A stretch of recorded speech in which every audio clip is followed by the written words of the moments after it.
Well,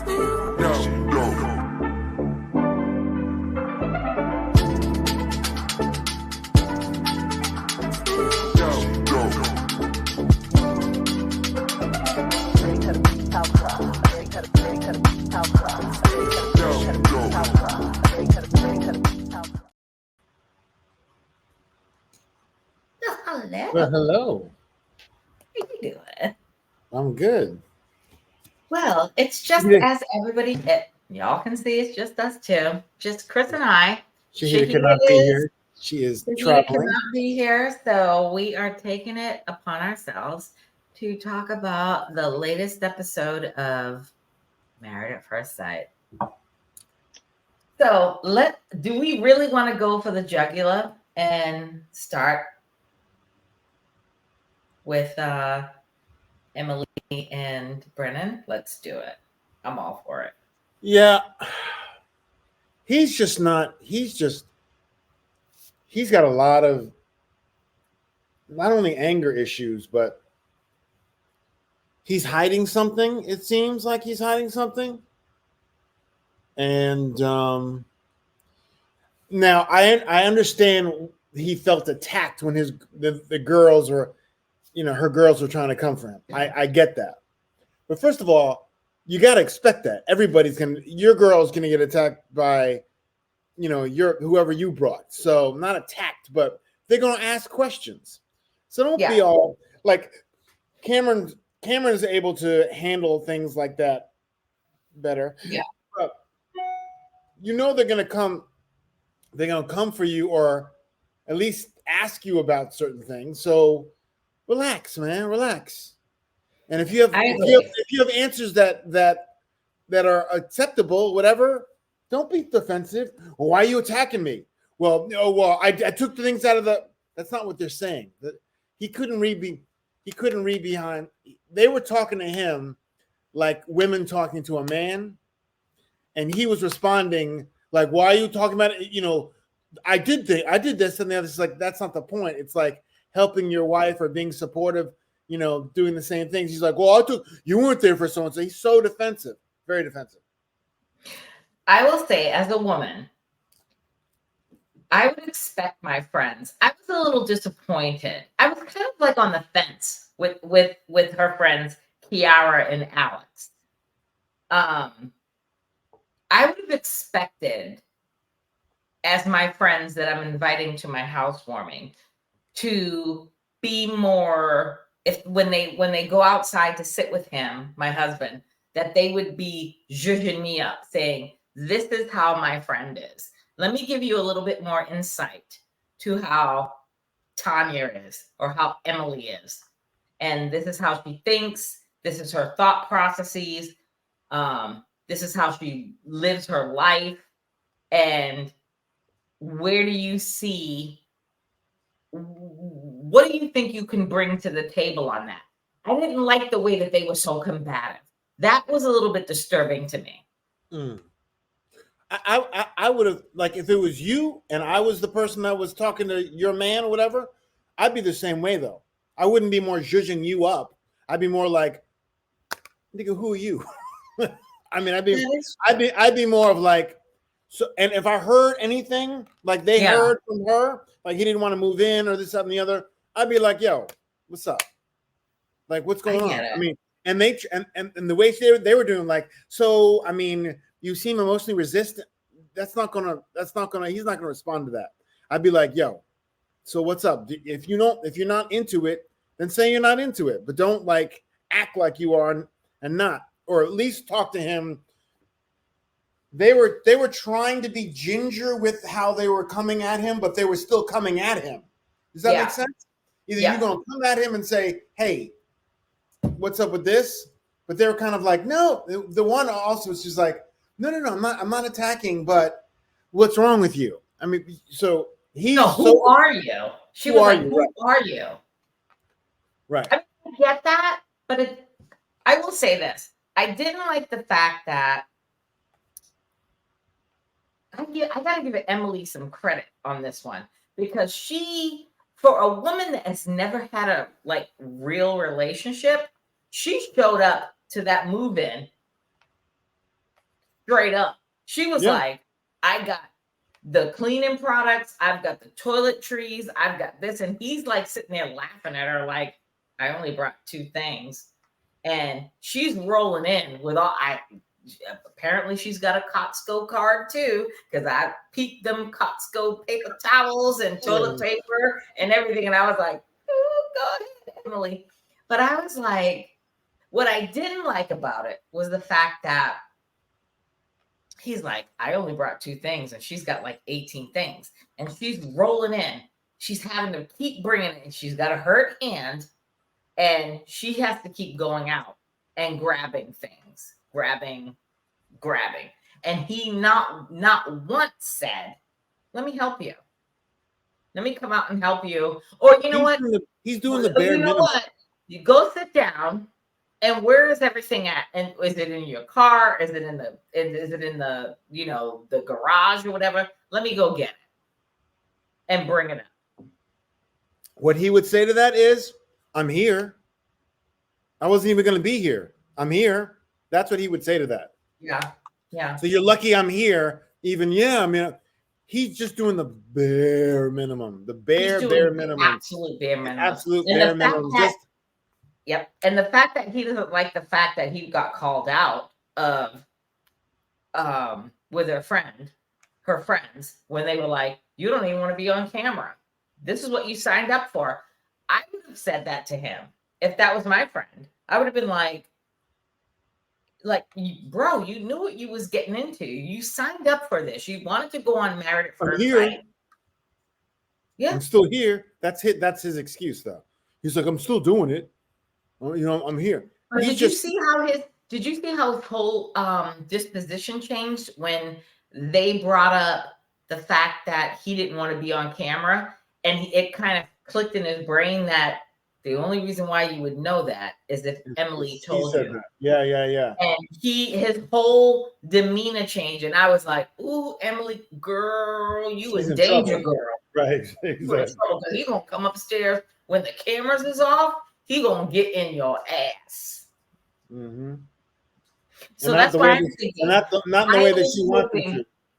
Yeah, and that's why I was hoping that her friends would have been a little bit more gingerly. I get that they were looking out for her, but for me, if that was my friend, knowing that my friend wants to see how this marriage works out, I would like do baby steps with him. I'd be like, okay, ... Once she saw the resistance that she was getting and they weren't going to go any further, she should have pivoted onto something else. Yeah. But she kept going. They kept going. And he was more and more defensive. They should have been like, so what's your favorite thing about her that you like? Like they should have gotten off of, I'm not going to attack him, but figure out another way around it. But they didn't do that. They kept on going. And that was the problem. Oh, yeah, they did. And they were just ignorant about it. And here's the thing. Like, they weren't even at her wedding. So I'm saying to myself, how could you say that she's one of my best friends, but you weren't at my wedding? Well, that's what I kept questioning when I was watching. And I'm like, why weren't you at her wedding now? Like, I mean, I'm assuming probably during the day on a weekday. Or maybe it's because of Lifetime that, like, you only have a certain amount of people you can invite. So these 2 girls were left out. And here, And here we are. I didn't say it. You said it. So let me look at my notes. He doesn't want to be there. He doesn't like her. He's not attracted to her. No. I really like her. She's very sweet. She's trying hard. She's putting in the work. I know. She's putting in the work, and the fact that okay, so I gotta talk about the after party. I watched the after party. So Claire said when they were showing the whole thing where Emily was pulling all the shit into the house, Claire was like, I'm disturbed at how Brennan was laughing at you while you were bringing everything into the house. When you're hurt, you've got like a hurt hand. She's like, I'm just not comfortable with people that laugh at other people's pain. And I was like, ooh, go ahead, Claire. You said that. And then on the after party, Lauren was on the after party.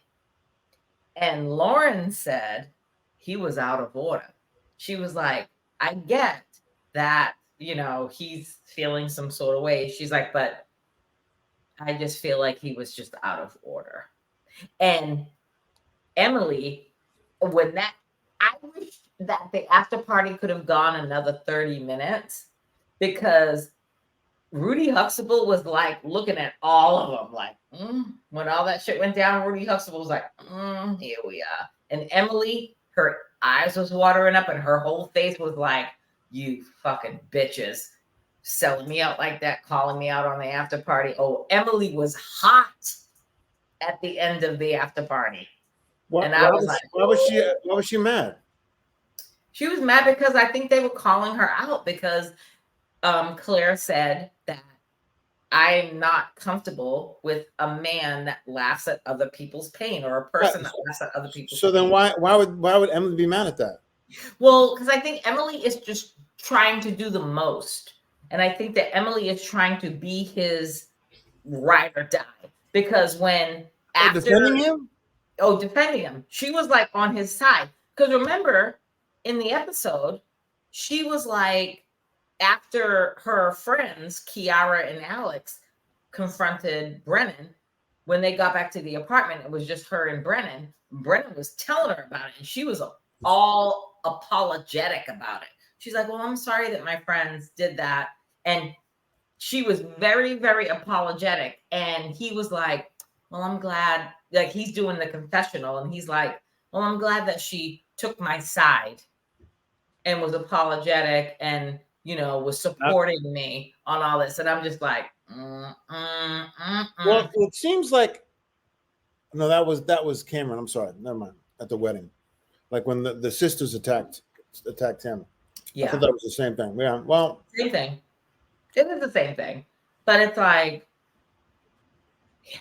they should have not oppressed him so much on that because they kept going on the same thing and he wasn't budging on it. So go and try to be friends with them or try to, figure out another way to go around it and be like. I wouldn't have done it on the housewarming.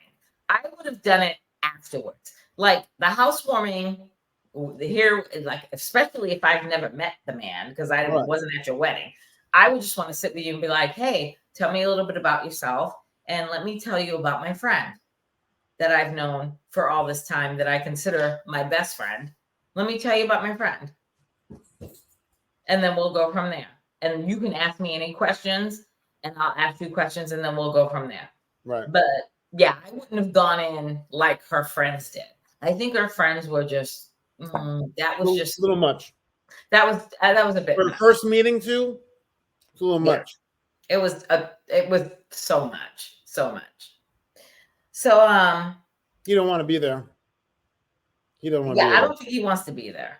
I don't think, and to be honest with you, I don't think even though like everybody says he signed up for this, you really don't know what you signed up for. Yes, you do. You could go into it. But then again, I take that back. Let me rewind because Married at First Sight has been on for a minute. Right. And if I sign up for Married at First Sight, I already know what that entails. Right. Exactly. So your responsibility is to at least do your best. At least try. Yep. If it doesn't work out, fine. It's great. We can be friends, this, that, and the other. But at least try. At least know that you're in this. It's not like this is the first or second season. You can watch past seasons and see the problems that they had or understand your cameras around or the difficulties that people have. Yep. But if you get chosen for it and throughout the whole process, just try. Even if you don't like your wife, you can get divorced after 7 weeks, but at least do the process because if they set you up with someone, they did it for a reason. Yeah. Things that, that you would look good together, you'd be compatible. So you got to give it's not just starting to date someone and then you're stuck dating them. No, you got married at first sight. So at least do the work. Do the work, yeah. And you know that cameras are going to be on you, period. and this is why I, as much as I'd love to, but I'm too old now. But I mean, I just don't like my business out there like that. Like, I wouldn't want people following me around at my most vulnerable moments. Like, no. They could do a seniors one like Married at First Sight, that need glasses. Or the Golden Bachelorette. That's what I'm saying. I'm saying the Which I Married at need you First Sight. to, which I need you to, you know. Married at First Sight that you need, like all the older people need glasses. Yeah, I would love that. But anyway, I just think, and I don't know if you watched the preview to next week. I watched a little bit of it. Oh, I can't wait for that. Because, bruh, Brennan, I keep saying it, he is toxic and he's controlling and he's a narcissist. I thought it was going to come out tonight or when I watched it today, which was last night, but today I watched it. But I thought that shit was going to come out last night, but it didn't. I think that's coming out next week because Pia is. Oh, I saw that. I saw that part. You saw that, right? And he's like, Pia's like, let her talk. And he's like, okay, but whatever. And he's talking to her. Oh. So. But she's that type of, unfortunately, it seems like Emily's that type of girl to want to, first of all, he could take advantage of her naivete. Yeah. And not being in a relationship by saying, oh, I guess I'm supposed to do what my husband says I'm supposed to do. You know what I mean? And I think that's what he's taken advantage of because the fact that she's never been in a relationship, right? And she is so hell bent on, I've never been in a real relationship. Now I'm married. So now I think she's this independent, strong woman with her career and the whole nine. And now she's just I don't like this where she's now deflating herself because of him. I don't like that. It's the same thing with Lauren. Oh, Where's my nephew? What are you feeding him? You're throwing him what? I see him keep jumping up. He loves popcorn. Look, I see the ears. Come on. Here we go. Ready, boy? Come on. All right. We're done with Emily and Brennan. I don't think they're going to make it. So we're only 3 couples in the whole thing. I know. And that's why they keep bringing in Lauren and Orion. Let's go to them because that's all they have is 3 couples. I don't like the fact that Orion met with his friend and then he's like talking about his divorce and he's like, yeah, I'm divorced now. All teeth. I don't like him.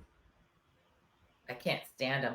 I didn't think, like I said last week, I didn't think that I would not like someone more than Alyssa and Chris Williams than I do Orion. Because Orion is a whole ass gaslighter. Yeah. And he didn't come into this with the right intentions. And I'm starting to think, I'm like, professionals, all the people in Denver that you could pull, you had to pull him. Like, how is he that good? There's not that many people of color in Denver, and probably not that many people who applied for it. So she was open to any other race, and he's, I understand why they set the 2 of them up because they're both kind of fluid. They're both kind of, it should on paper work. It should work. Both minorities, both kind of open, both, have mommy issues. True. Here's my thing is I have a question with the whole divorce versus annulment. I think that Lifetime is just likes the word divorce. Because here I'm thinking of, I'm not divorcing you. Like, we've never consummated this marriage. So give me my fucking annulment. Period. Yeah, the difference between an annulment and a divorce is annulment like the wedding never happened. I right? thought it was the wedding was. I thought the marriage was never consummated. I mean, and then we're talking about 9 days, Chris. Like they literally, like, if anybody should be the poster child for an annulment, it should be Lauren and Orion. And the same with, well, we can't say Chris and what a Paige, because they was fucking on day one, like multiple times a night. So they consummated that marriage. An annulment is an order that declares a marriage invalid. It declares that the marriage never happened. There are two types of annulment: civil and religious. Civil terminates your marriage and is granted by a judge. When a judge grants a request for an annulment, it's as if the marriage never happened. Right? Is there any reasons being that you can annul it versus divorce? It says either spouse may seek an annulment by filing a petition. Although each state has its own annulment requirements, the most common grounds for annulment are underage marriage, bigamy, mental incompetence, which is Orion, failure to consummate, failure to consummate marriage. Oh, a court may grant annulment if one spouse is physically unable to have sexual intercourse and didn't tell the other spouse before marriage. Interesting. Yeah. So fraud or misrepresentation. Yep. Perfect. She's got like a couple. So a divorce is a legal dissolution of marriage. Unlike an annulment, a divorce does not invalidate your marriage. It just ends it. Yeah, so, she needs to go. Lauren needs to go for the full annulment, because what I don't want Lauren to have to do is live the rest of her life being a woman that's like, I'm divorced. Not that that's going to hinder her in finding love again, but at the end of the day, 9 days in, this marriage isn't legit. You can't even, I mean, it's not a second marriage if you've been married 9 days. I mean, well, it's not even a first marriage. That's what I'm saying. That's what I mean, it's not a first marriage. That's what I'm saying. Be allowed an annulment. Like, Lauren shouldn't be in the position to say, I'm divorced. Lauren should still be in the position to say, I'm single. I've never been married. All Lauren has to say is said, I was on a TV show called Married at First Sight, and it lasted 9 days. Right. Yeah, and it lasted 9 days. You think people are like, not anymore, they're not going, I don't want to marry you if you've had more than one marriage. I don't think people are still doing that. I don't think people do that, do they? I don't think so. But to some people that have never been married, that's problematic to them. Because let's go case scenario with Brennan. Brennan keeps saying in all these episodes, I'm not in a position to get divorced. I don't want to be that person that. Well, he's not trying very hard to do that. Exactly. Which I think he's trying to emulate his parents' marriage. Remember I said the past couple of weeks, his parents are toxic. He already said it, that his parents are toxic. And that the one time that he went off and showed his whole ass was on his parents. And I'm like, if you can do that to your parents, like if those are the only two people that you went off on in your life, imagine what you can do to someone that didn't birth your ass. That's true. It's disturbing to me. I'm just saying. Brennan's mannerisms is very disturbing to me. He just literally gives toxic vibes, and I don't like it. Toxic, abusive, narcissistic vibes, and I don't like it.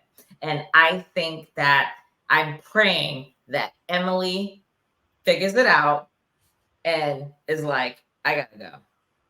Yeah. I gotta go. Because I'm not doing this shit.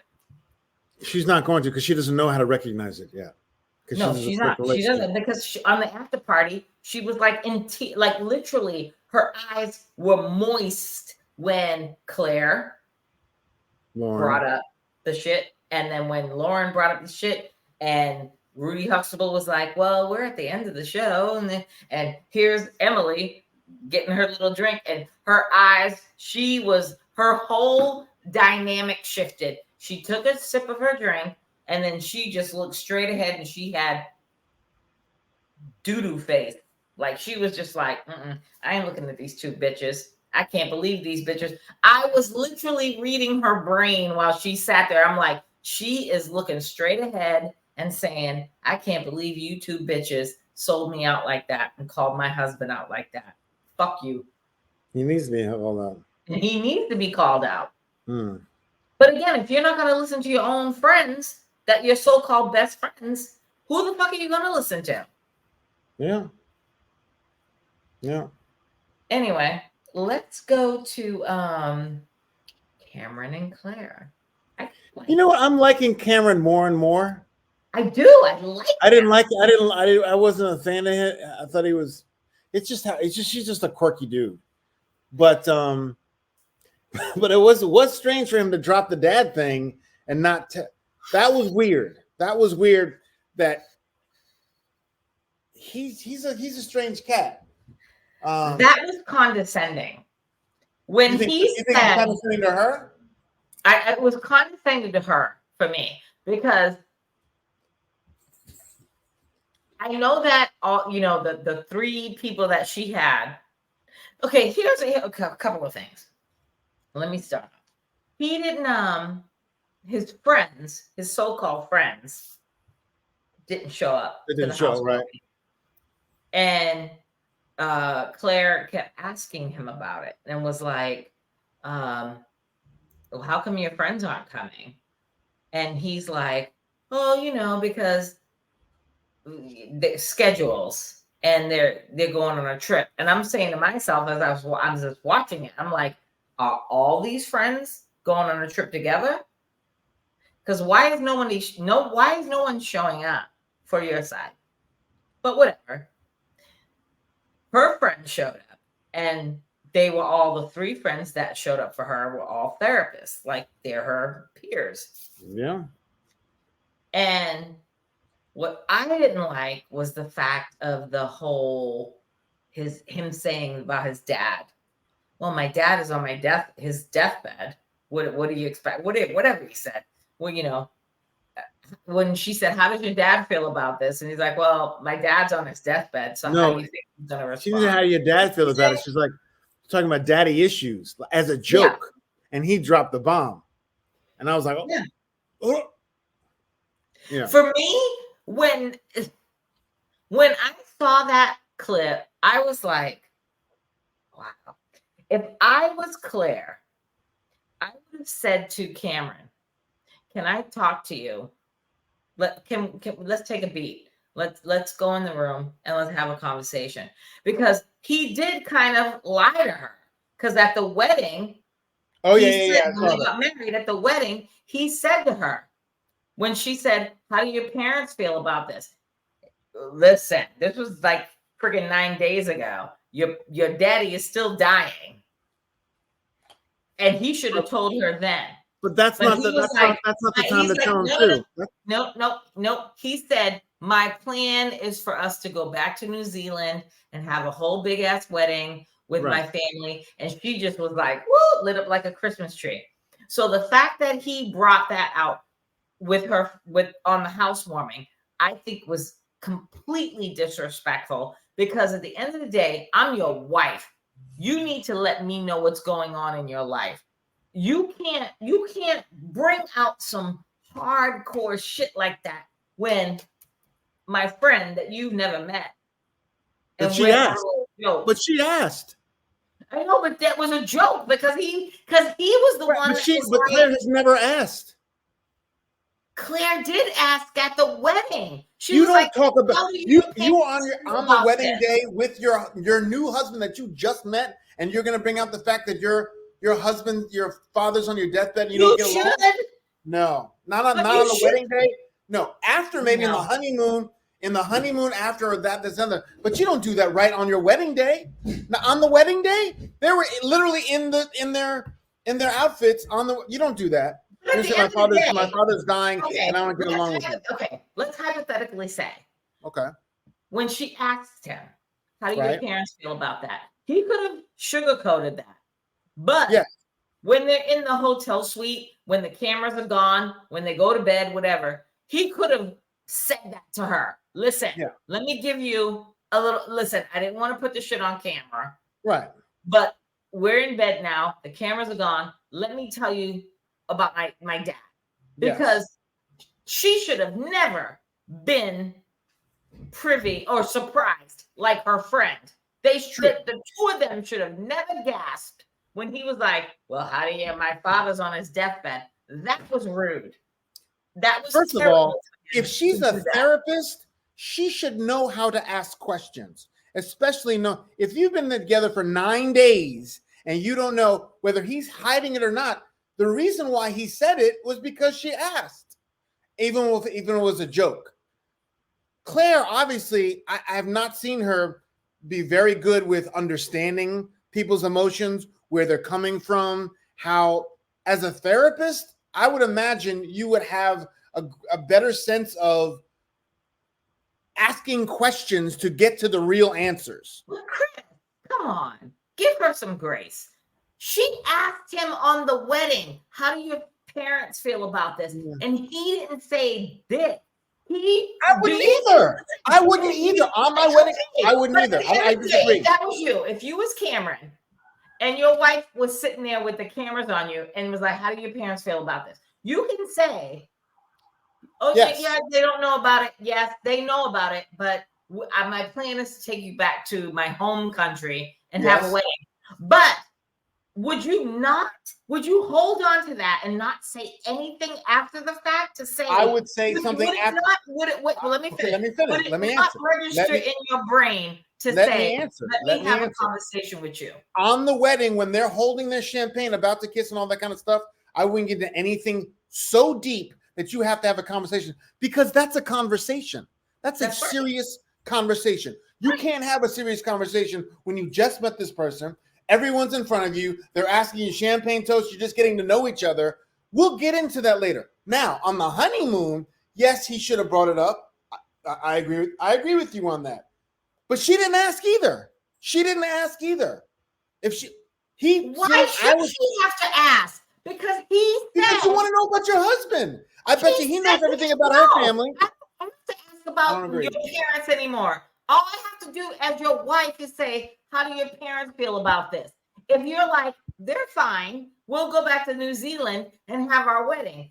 Because for me, on as a woman, the wedding day, that your parents are good. You as a man should say to me on the honeymoon, listen, babe, I know I ain't said that, but my dad is dying. He's on his deathbed. He's got an illness. He's dying. I'm not going to, for me, it's an out of sight, out of mind thing. If you tell me when I say your parents, and you say everything's good, I'm thinking your parents is healthy as fuck. You didn't say everything's good. You didn't say everything's good. He didn't say anything. But I would not bring it up right at the wedding when they're still in their thing and he just met her. He doesn't know her. He doesn't know her from anything. Now, granted, let me finish. Granted, in the honeymoon and after that, yes, he should have either brought it up or she should have asked him. There should have been a conversation on both of their parts. You're exactly right. But I'm not going to do it when I just met you and we're literally in front of everybody, and I don't want to bring anything down if I say, oh, by the way, I don't get along with my father and he's on his deathbed.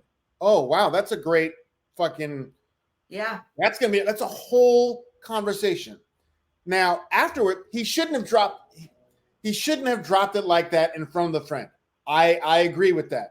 But she did ask, even if it was a joke. I bet you and what I have a problem with is if Claire's such a great therapist and you're married to this man, why haven't you asked, hey, why haven't you, what's going on with your family? Mm-hmm. That should be a question in the honeymoon. Mm-hmm. Afterwards, your parents didn't come. Is everything okay? If you're a therapist, you should be asking questions, pertinent questions to your husband. So I think it's both of their responsibilities. Yes, and maybe it's hard for him to talk about. Maybe he doesn't want because it doesn't affect him, even though it affects him emotionally. It doesn't affect his daily. He doesn't obviously get along with his father. There's something there that it's out of sight, out of mind. So why bring it up if it's not going to affect anything with us? That's my attitude about it. But on her end, she should have asked the question, or if it's your husband and you're a therapist, why wouldn't you be asking pertinent questions? Period. I'm not a therapist, but I'm just nosy as hell. I got questions. Right. I got questions for days. And the fact that none of his people showed up. Yeah, he doesn't have many friends there though. But he does. But he said He has that couple that acts like his family, right? Yes. But why didn't he invite them? He didn't invite them. He had other friends. It wasn't the couple that took him in as his surrogate parents. Right. He had other friends, and he's like, and on the episode, she was like, "How come they're not coming?" And he's like, "Well, because they we were don't going on a really trip. know the reason why they weren't coming. He said they were going on a trip. Yeah, but they said he thought they were schedule- coming though. It wasn't like from the very beginning, I don't want anybody to come. He said they're supposed to be coming, and then last minute he said I can't come. So yeah, that's I will say about this with Claire, I'm still hopeful for Claire and Cameron because I like the fact that she brought him lunch to his job, his company, and he was like, put the glasses on. And for me, Claire is like, I relate to Claire because for me, I don't care how you look. I'm a sapien, whatever they call them shit. It's for me, it's all about intelligence. So she was like, oh my God, he's so smart. He has his own company. He knows what he's doing. This is what he loves. She loved that. And I was like, She gives him no affection at all. None. And she needs to step up. And I need the experts to get in her ass because he literally likes her. He really is into her. And I get why he's shutting down because he's like, I'm not putting because I do the same thing. I could love you and you don't even know it. I could be in love with you and you won't even know it because you're not giving me the same. I can give you bits and pieces, but if you're not giving me that in return, like I'm going to be like, yeah, I'm going to wait until you. She just doesn't. Take the next step. Now, mind you, this is the way to actually do Married at First Sight and work through things and try and work things. Mm-hmm. I don't think they're going to end up together at the end, honestly, but at least they're both trying to figure out and navigate. Yeah. She's a little with the party thing. She was a little bit much. Yeah. Calm down. And he's like, okay, well, I can get the food if you want. She's like, yeah, then, she was a little bit much, wanting everything to be perfect. But here's the thing. But my thing with that is, I get that she told him to get the food or whatever. But at the end of the day, if you're that type of mentality, because I am that person. Like when I've had things at my house, I do everything myself. I'm not relying on it. Yeah, but if you have a partner, I'll just do it. Yeah, but if you have a partner. But if I have a partner, and especially a partner that I don't know and I'm not familiar with. If I'm on Married at First Sight, I'm not familiar with, so I don't know his MO. I'm just going to be, as a woman, I will take, and oh, Lord, women don't get in my ass. But as a woman, I'm going to take the reins and be like, I'm going to take care of this. I'm going to make sure the food is good. The decorations is good. Everything. The theme, the only conversation I'll have with him is, what theme are we going to do for this housewarming? And then once it's done, we're good. But is she that type of person, though? She just seemed to me uptight about because if she was that type of person, she would have been like, I'm going to take care of everything. I'll need help with this, that, and the other, but let me take care of everything to show that's the type of wife she's going to be. That's I have true. No problem with that. Oh, okay. Well, okay. What do you need help with? You don't need help with anything? I'll be over here. Call me when you need me to lift a box or take out the garbage or do something. But she seemed so, I got to make sure everything's perfect and not delegating well to him. Yeah. Or she did delegate to him, and he was like, it's not going to be ready or whatever. Mm-hmm. And then when it was 5 hours later, he's like, she admitted, if she had taken care of it herself and been like, okay, this, that, and the other, be another story. So see, again, it's just another example of with relationships. Like, you know, we're people of a certain age, and we just do what we do. You know what I mean? Like when we're in relationships or what have you. Like, I'm not a tit for tat person per se. I'm looking at it like, look, we're having this little shindig at the house, and I'm gonna take care of all the food and decorate. I'll just plan whatever. Where does the word shindig come from? I wonder where the word shindig come from. I'm gonna look that up while you keep talking. Go ahead, keep talking. But I'm saying, like, vocabulary, if I wasn't sure, yeah, look it up while I'm talking. People, if I wasn't sure of him doing what he was supposed to do, I'll just get it done. It'll be done. Period. End of story. I've never in my life, in my relationships, even when I was married, never wanted to be that person to have to be like, did you get that? Did you do that? Did you do that? I never am. I don't like nags. I don't like being nagged to. Therefore, I will never nag anybody. So for me, I'm like, I'll just handle it. And all I ask in return as my man is that when I order all this food and I order all these decorations and I need help to bring it in or help putting stuff up, be the man, put it up. In America, the word was first recorded. This is the definition of shindig. In America, the word was first recorded in 1859, making it appropriate for 1864 New York as a Southernism for a kick in the shins. But within the next decade, it became to mean a loud, lively party. A kick in the shins. All right. I guess dancing. I mean, I don't know. Who knows? I do like him a little bit more. He did drop that on, and I think also he's the type of person too to do that. That's his wit and his comedy and his not dark humor, but he just dropped it like it was nothing, and I think it was more of a shock to everybody and a shock to her than it was rude and disrespectful. I think it was just like, that's how he is. He's like, oh, how are you getting along? Yeah, father issues. He's like, oh yeah, he's on his deathbed, this and the other. And I think he likes that shock factor of like, what?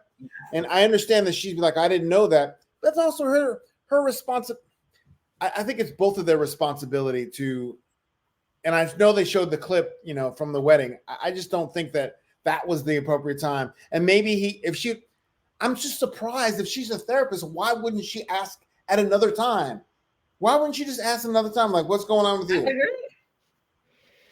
I agree. Listen, I'm a nosy bitch. I'm not a therapist, but I'm a nosy bitch. Because I'd be like, why wasn't any member of your family here, with the exception of these adoptive people? Like, who are these people? And I would have dug deeper with those adopted people. I would have sat at their table and been like, where's his people? Like, he don't got no siblings. He ain't got no cousins, no friends from New Zealand that would want to come over here and be in this wedding or be a part of this wedding, or no friends, no childhood friends from New Zealand. Like, what's going on, Black Jesus?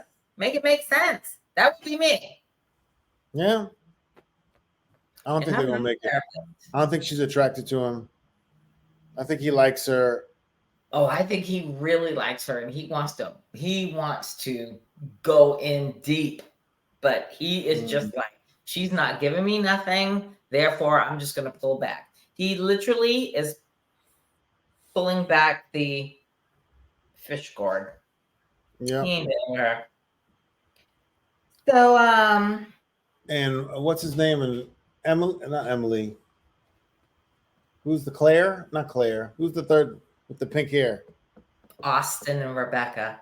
But I told you that religion thing. It was the religion thing, and I'm telling you, it's gonna be a gay thing. I'm telling you, it's gonna be a gay thing. Is it gonna be a gay thing? I think it's because he's so Christian. There's got to be something in there because, as her friend said, she's willing to, adjust to the religion thing. Yeah, but come on.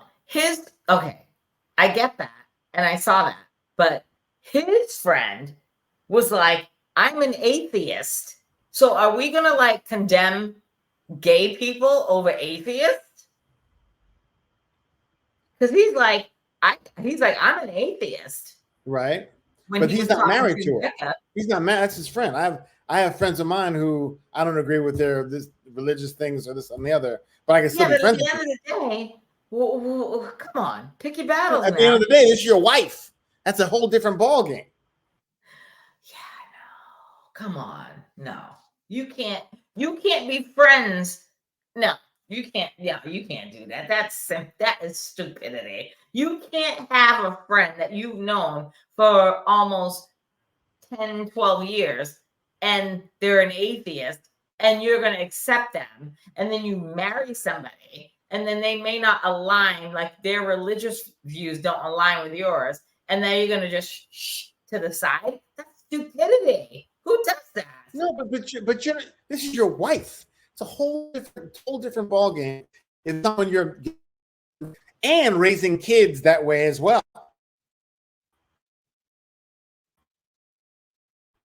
You froze. Okay, I'm gonna continue to talk. So I'm like, how do you accept your friend that is an atheist, but you have that it's problematic if your wife? Like, I don't get that.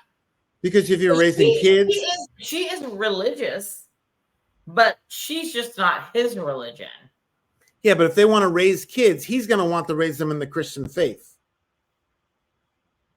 Yeah, I'm going to need to go back to, well, not go back, but I'm going to need to, for the next couple of episodes, I'm going to need to see his family again and see where that dynamic is, why he's feeling so conflicted, because I just don't get it. He seems so nice. His friends are great. Her friends are great. Like, that was the perfect friggin' housewarming of Austin and Becca.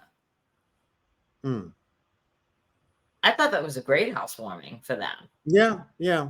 They still get along really well. The only thing that is just conflicting to them is the fact that of the religion and the fact that, let's talk about sex, because she wants to get her back blown out and he is just like sitting back like, we'll wait, it's not ready yet. And she is just like, she is just waiting for him to be like, let me touch a titty. Oh, titty, titty, titty, titty. Come on, she's ready to have it. Yeah. I still think they're going to make it because they don't have that many problems. They have little discrepancies. So I agree. I still have faith in that. That's going to be the only couple that makes it. Yeah, that's the only couple that's going to make it. If they make it. The only other couple that's left. Oh, do you got anything left on It's Michael and his ghost wife. No, we're not talking about Michael and his ghost wife because Michael hasn't been brought back. What I don't like the fact is that they keep bringing up Orion and. Yeah, I'm surprised they haven't brought Michael back yet for something or put him in a situation. They have to have back. I wonder why they wouldn't have backups, because it's not like you can plug and play someone else in there because they haven't met before. You can play. Someone should be on the ready. Or like a first alternate, like Miss America has the first alternate. If she can't fulfill her duties, first runner-up. It's not alternate. Well, there's an alternate. First runner-up or understudy. How's that? An understudy? No, understudy. It's the first runner-up. I'm not talking about in a play. You have an understudy that knows all the lines, that does everything. So then they can step right. But they don't have all those people that wanted it. There's got to be someone who's wanted to be on there again. and they I can't agree. match them up. There's no one.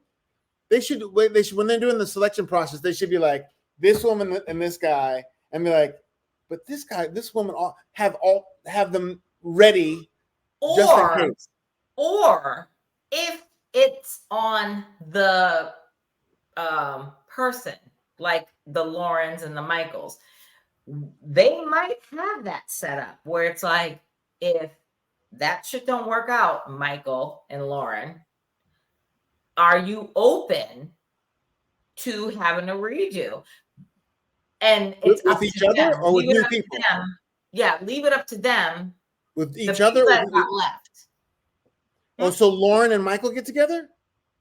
No, I'm saying maybe that is out there with a redo, but maybe Lifetime and Married at First Sight is like, we're going to leave that on the table. Like when Michael got left at the altar, they were probably like, do you want to redo? Because we can match you up with someone else, and leave it up to Michael to make that decision. Same with Lauren. Lauren went through this bullshit, and now they probably went to Lauren and was like, do you want to redo? And leave it up to Lauren to decide what she wants to do. That would be interesting. That would be very interesting. And I wish honestly, they had people already for them. Yeah, you know, I would too. But honestly, if it were me, I did this one time. Like, you ain't gonna insult me. You're not gonna embarrass me a second time. So well, I don't they think didn't that embarrass Lauren him. is going to They be. didn't And I embarrass don't him. think that Lauren, Michael might be. They didn't embarrass him. She embarrassed that woman. That was an individual thing. Yeah, but I'm looking at Lauren as a Black woman. I'm looking at Lauren like, you know what? She went through the most with him, and she didn't deserve that. No, She didn't deserve any of that. And if I was Lauren, I'd be like, I did it. I signed up. I went through the process. I got married. Now I'm divorced. So fuck you, Married at First Sight, and your whole fucking franchise. I'm out. Leave me out of this shit. fuck you and your Michael, on the other hand, who got left at the altar, he might be open to a do-over. Yeah, I can see that. And I have a feeling he's going to come back. That's what I'm saying. When are they going to bring? When are they going to bring him back? I think they're going to bring him back after. Okay, so listen. Like I said, like I'm going to say right now, and I might be wrong. I think after this episode that we watched and the after party, Lauren is done. Lauren's moving on with her life. Right. Orion might want to stay in the fold because he still wanted to be in the process because he's a fucking whatever clout chaser. But Michael, I think Lauren is done after this, after the recent episode and the recent after party. I think Lauren is doing her next thing. Okay. I think Orion might stay in the fold as long as Lifetime has him. And I think that Michael, they're gonna bring Michael back like within the next 2 or 3 episodes. They're gonna bring Michael back and ask him if he wants to do over. Because they're losing out on all kinds of 3 couples left. They're dropping like flies. And the reason why I think they're going to bring Michael back into the fold is because I have a feeling that Brennan, let me go back to Brennan. I think Brennan is feeling some sort of way because I think I've been saying this on the Facebook pages with Married at First Sight and the TikTok pages of Married at First Sight. I think Brennan is acting the way Brennan is acting because I think an ex that he has not gotten over has reached out to him. You keep saying that. You keep saying that. But I'm telling you, there is a woman out there that Brennan is in love with that maybe he might have shitted on and now she comes back to the fold. I'm telling you, that shit's gonna come back to haunt all of our asses. Okay. Brennan is good. That's why Brennan is playing his fucking card. I'm just saying it. I might be wrong. And if I'm wrong, I'll eat it. But I'm saying I think that Brennan is not feeling Emily. And then, not at all. Nope. I think that the two weeks in a row on the honeymoon, they were like, everybody was saying that fucking Brennan is different off camera and he's nasty off camera as opposed to on camera. Right. And I'm like, okay. I think that Brennan something's gonna tell me, I feel it in my bone that there's a bitch that's gonna come out of Brennan's back pocket. Wait for it. Okay. Well, it could happen. It could happen. It could happen. We'll see. We will see. All right. Well, I think we did a good job today without our girl Shida. Yep. So yeah. Hold on. We'll see you next week. Oh, Later. Next week I'll be in LA with my boo, Chrissy Chris. LA. I guess. I wore my t-shirt today. So yeah, let's do it. All right, baby. Bye. Don't hang up. Don't you buy me. Don't you hang up. Here we go.